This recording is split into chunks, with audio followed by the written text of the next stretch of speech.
So Yeah. what is sexuality, right? A central aspect of being human throughout life, encompassing sex, gender identity and roles, sexual orientation, eroticism, pleasure, intimacy, and reproduction.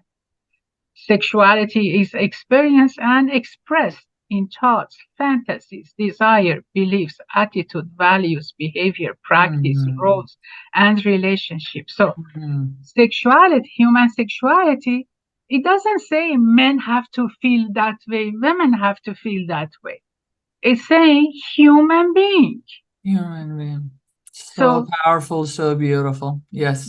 it's human being that needs to be able to feel their sexuality and express about it, right? Correct. Now, Michael Foucault, a French philosopher who also had traveled to Iran before he died, Mm-hmm. he was a sexologist, very famous sexologist in his time.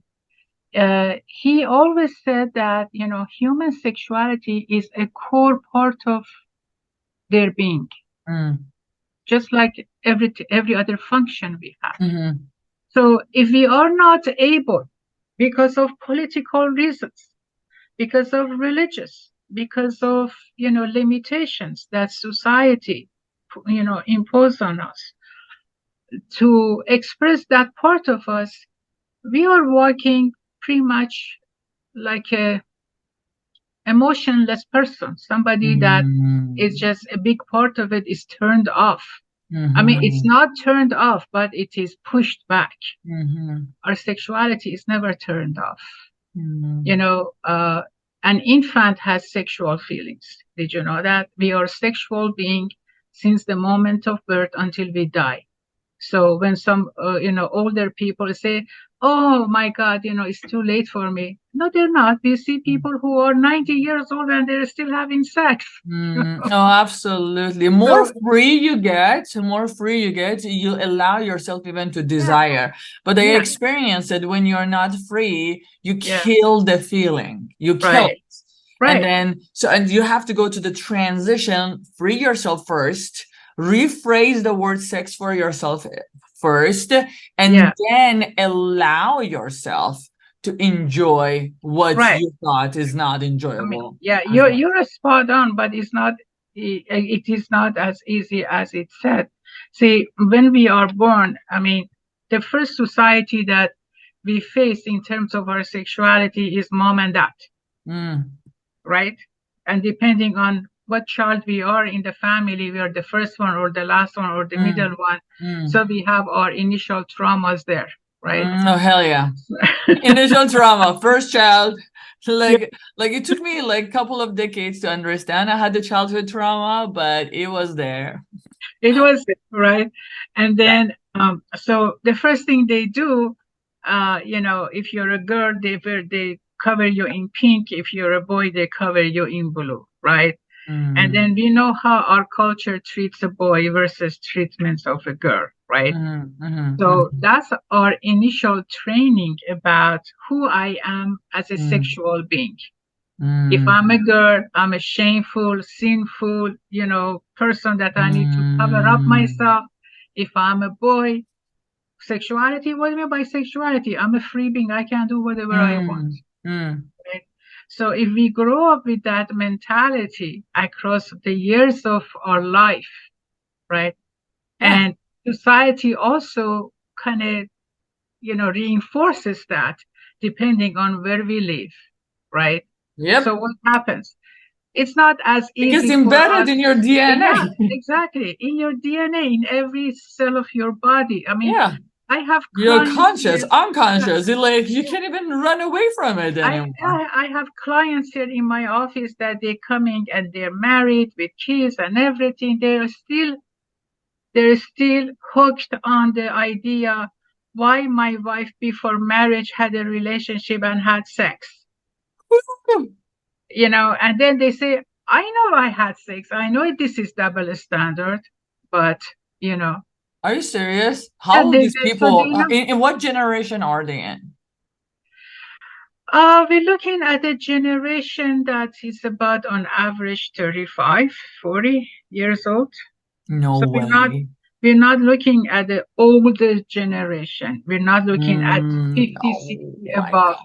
We're 35, looking 40 is young. we're looking I at can't very young. believe that we Yeah. still stuck in this. Yes.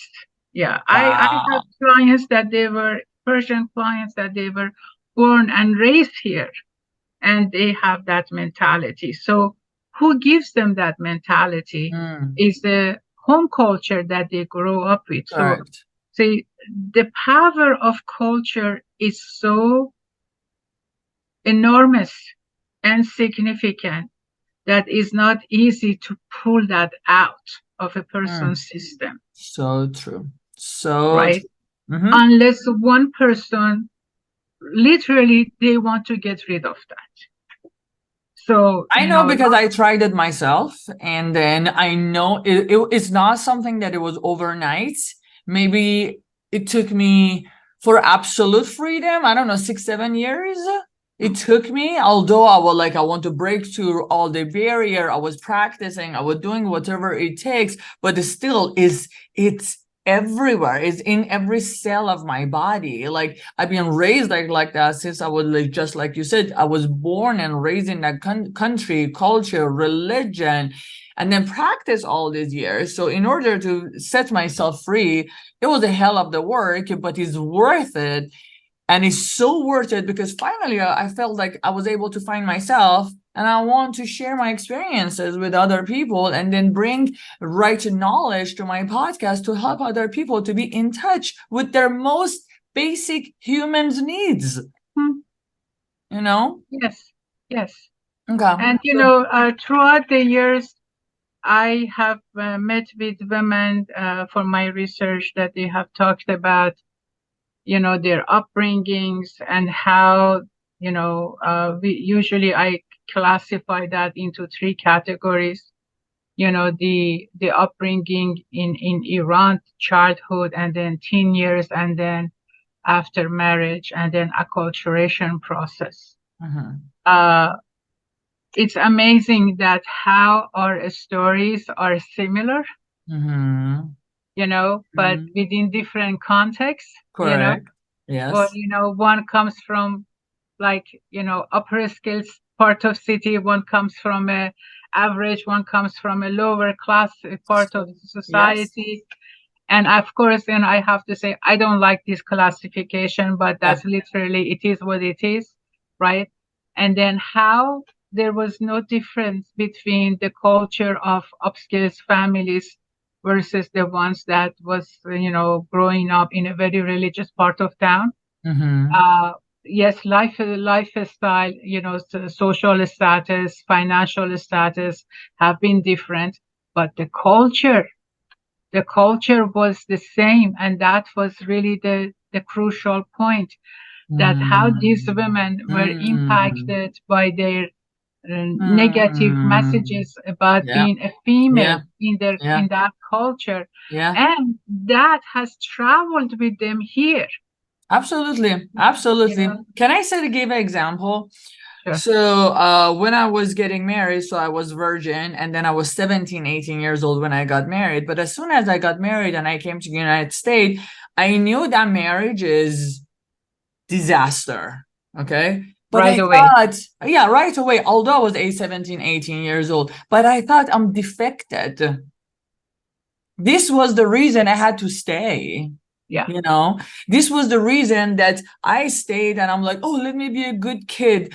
Like, because I'm like, I don't want my parent to think about me like this, or I don't want to be like defected like this and go back to Iran or to my parents or just start a life over here, because it was embedded in me. Like, I didn't even know, like, my values, like my worth is not just because I slept with someone, now I want to get divorced or I want to run away, but because that's how I was exposed to, that's all I knew, that's all I learned. I sat there for years and years and years, want to fix something that it was not fixable, you know. Yes, and because you couldn't go back because you felt, perhaps, please correct me if I'm wrong, I'm not perhaps virgin you were, anymore. no, so that brings shame to the family, that Absolutely. feeling My of dad, I was uprooting the, raised yeah, with a dad that he will tell me if I ever sleep with someone, he will kill me with his own hand. So yeah, like I don't have to worry about anything. yeah,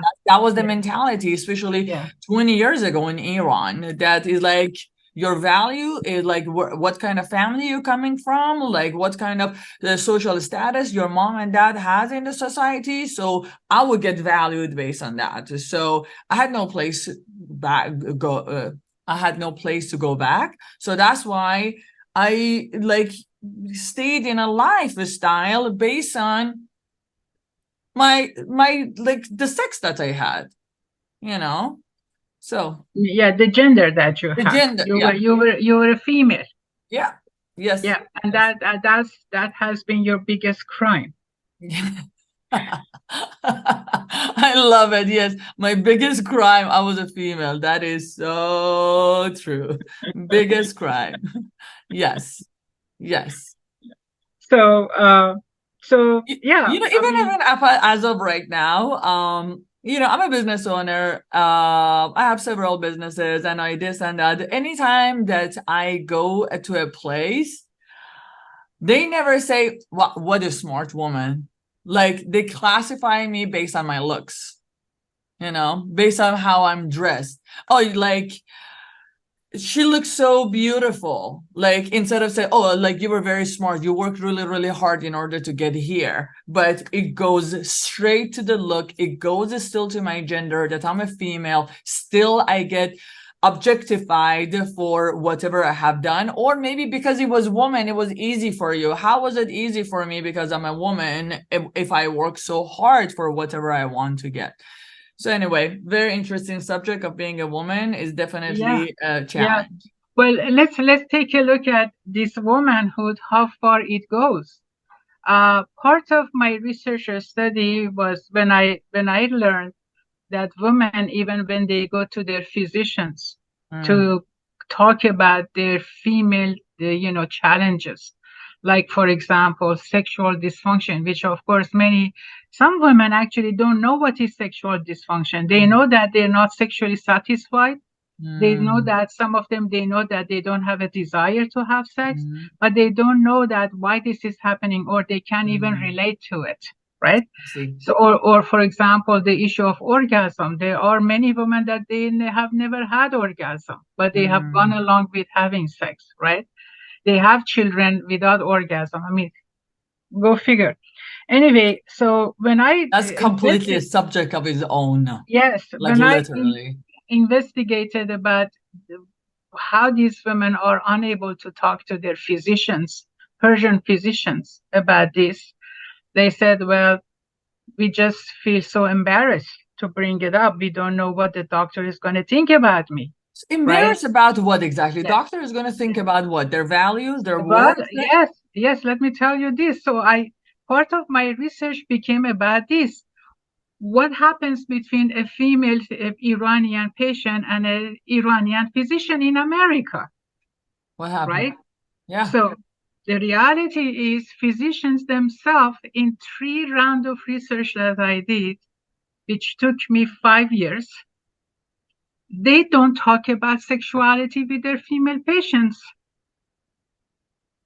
right? Because either their Is this culture only doesn't, Persian doctors, like Persian, Iranian doctors, or Persian, does this happen with other no, nationalities too? well, I'm going to get to that. Okay. So overall, overall, that's a very good point. Less than 25% of physicians talk about sexuality, of those who are qualified to talk about sexuality. Okay. Less than 25% overall in Wow. America, right? So when I did the research, uh, based on the, what do you call it, where the place that gives the total number of Iranian Mm, census. Based mm, on the census information, we had about 10,000 physicians in the Iranian American physicians, mhm, right? Over 7,000 of them practiced in California. mhm, So we naturally targeted California, mhm. right? I see. Out of these 7,000 physicians, uh, Some of them were not qualified to talk about sexuality. For example, ophthalmologists, right? Of course, Or, of course. or doctors who work with your lungs or cancer or things like that, Correct. right? Correct. But the rest of them, family physician, gynecologists, Yes. urologists, cosmetic surgeons, and there's so many that they were qualified to do that. So we targeted about 1,500 of them, Mm-hmm. right? Mm-hmm. Out of those 1,500, when we got fast forward the result and everything, so the result indicated they don't talk about about patient sexuality because of their culture, religions, because of their beliefs, because they're not comfortable to Mm, talk about mm, sexuality with a female patient. So we realized that culture even targets professionals who are in charge of healthcare of their patients. And culture even limits that. And it still is happening. crazy. That's It still crazy. is happening. That is sad. That's so Yes. crazy and sad because it's So, like I feel like we need food, we need air, we need love, we need yeah, sex, and then yes, from there we can build and just go need other things. But this yes. is basic, basic, and we can't even talk Basic, about basic. that. Yeah. So if a woman is not learning to talk about her sexuality at home, Mm, doesn't have a resource to go to get mm, information, can't talk mm. to a healthcare provider about sexual issues, Yes. definitely cannot talk about sexuality with her husband because the husband will say, "Oh, where did you learn this? How did you learn this?" So now there Mm. are judgment and Yes, now accusations the going on. judgment comes. Oh Yeah, my oh my God. God, Back to our amazing you judgments. can't go out with your friends anymore because they're teaching you stuff. Yeah. Being So in a marriage, it has its own problem of the sexuality, and being as a single person, still person, another world of problem yes, and judgment yeah, and his own yeah, thing. So it's just like later on, I want to get to both side of it and it yeah. just dissect both sides. So you see how a woman has a chance ever in our culture to talk about her sexuality and to understand her sexuality. Mhm. Our woman doesn't have a chance. Doesn't have a chance. Doesn't have a chance. You're like, you better shut up. When I talk about this kind of a stuff, do you know what kind of messages that I get? That Helen, you're so too much. You like no man can handle you. You're so too much. And just because I'm Middle Eastern, and just because I am coming from like let's say Muslim background, or I come from like being raised in Iran, oh my God, I need to be ashamed of myself. You know, So in my conferences that I did in Australia, I remember and in Korea, Australia in particular, after my presentations, I was almost attacked by some women that I'm absolutely, bringing shame to them. The guard, absolutely, the guard, the absolutely. security guard had to interfere. Oh my God. Imagine you as a teacher, Yeah, you as an educator, you're yeah, bringing shame? Like, really? So yeah. imagine how shameful I need to be because I'm not teaching, I'm acting. Well, So, if both of us are in a business of educating and bringing people's awareness up, so we yeah. both are guilty of doing that. Yeah, I am very happily guilty. I take pride of my guilt at this point of my life. I take pride that I had enough balls to be free and to talk about it in absolute freedom and just enjoy my life, take charge in over my happiness and what makes me happy and just be comfortable and talk about it. So that's what I'm advertising. Well, good for you. And I'm glad to be here to contribute. Thank you. Yes.